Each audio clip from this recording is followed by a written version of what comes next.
悲しいほど光り出した白い闇切り裂く翼になれ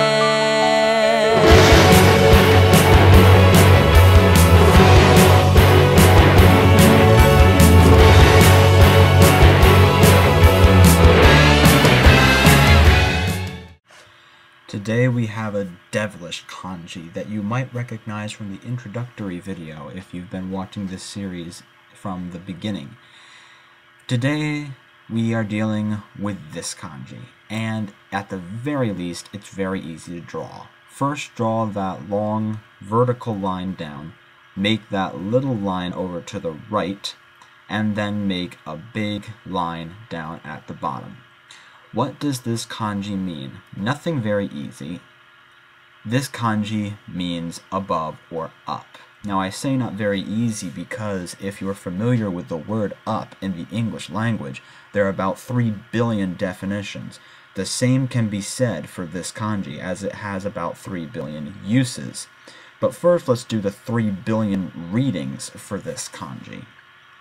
The primary readings for this kanji are Jo, Shou, Shan, Ue, Ua, Kami, A in ageru, A in agaru, A in agari, Nobo in noboru, Nobo in nobori, Nobo in noboseru, Nobo in nobosu, Yo in yosu. I'm adding the different reasons why the kanji's pronunciation will change because sometimes that usage is to be assumed. Alone, this kanji can be read many ways and mean different things. Let's start from the top. When this kanji is alone and read ua, it can add as a prefix, meaning upper or upward, or outer, or surface, or top. When I say prefix, I mean this kanji can be stuffed at the beginning of other words in some way similar to an English prefix and connote these concepts.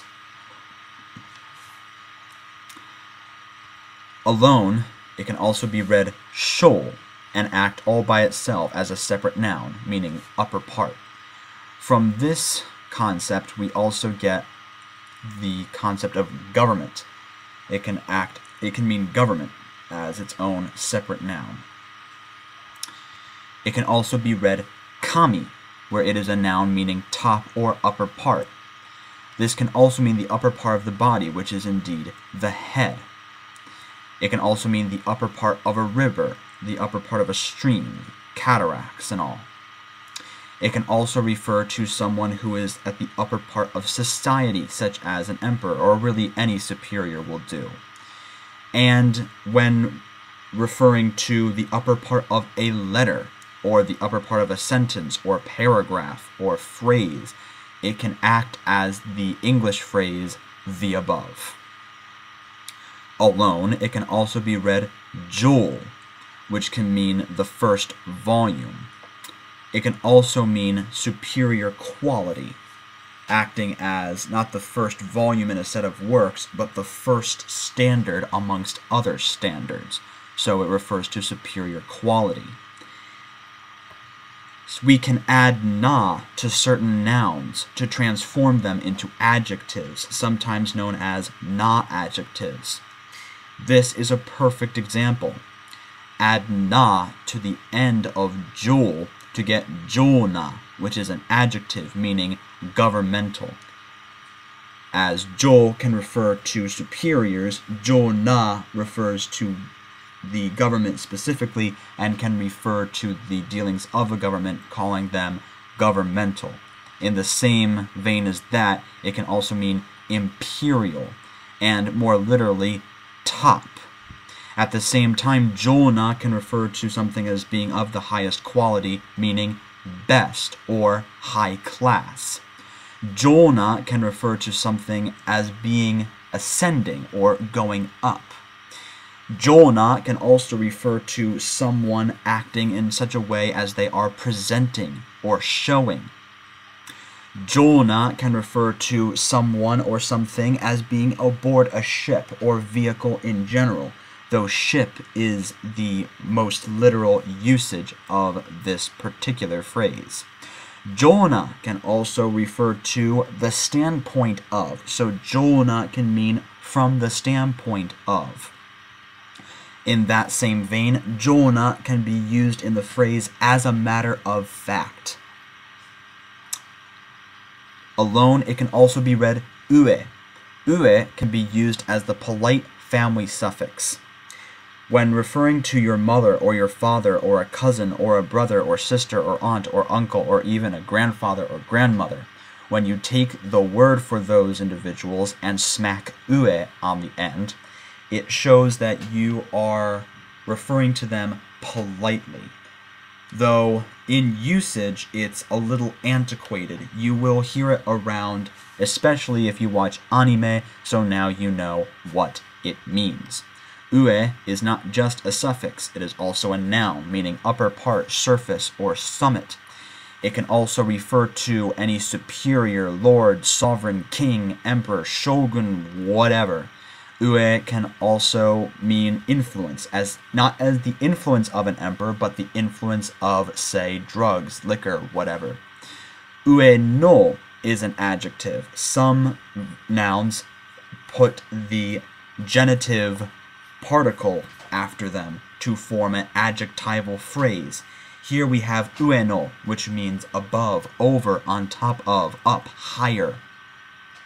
It can also mean less literally, far better. If something is ue no than something else, it is better, but not just better, but much better. Ue no can also refer to someone as being in authority. Ue no can also mean upon, as in upon examination, or it can be literal.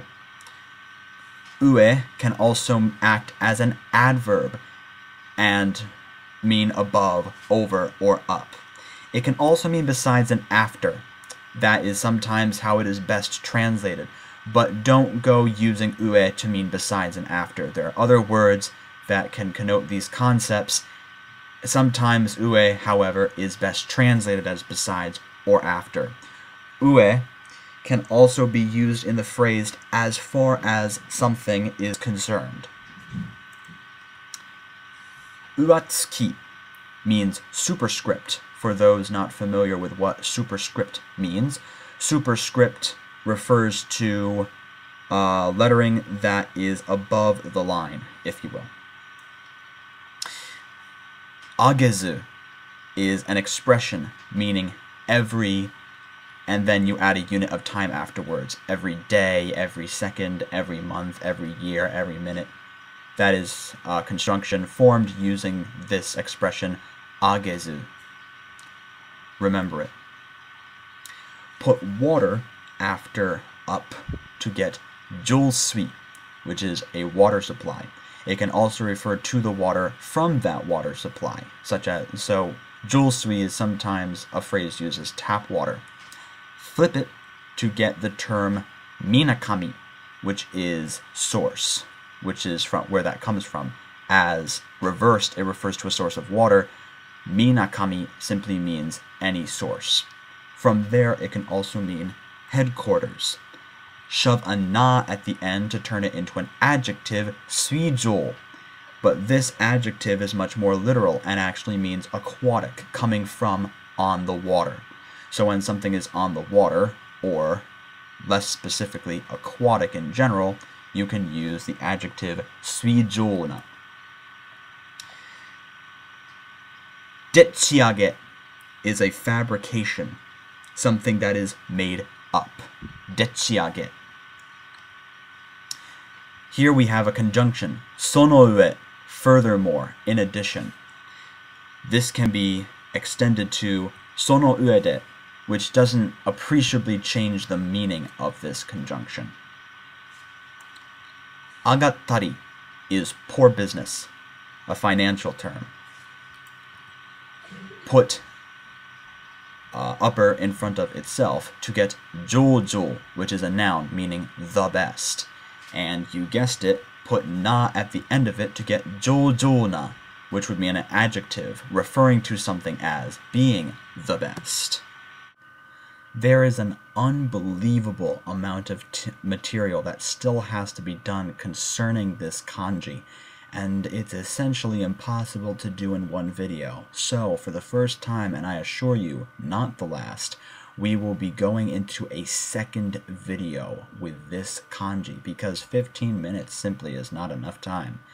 So, get down what you have down, and with the rest of this kanji, we will continue and explore the curious world of Japanese verbs.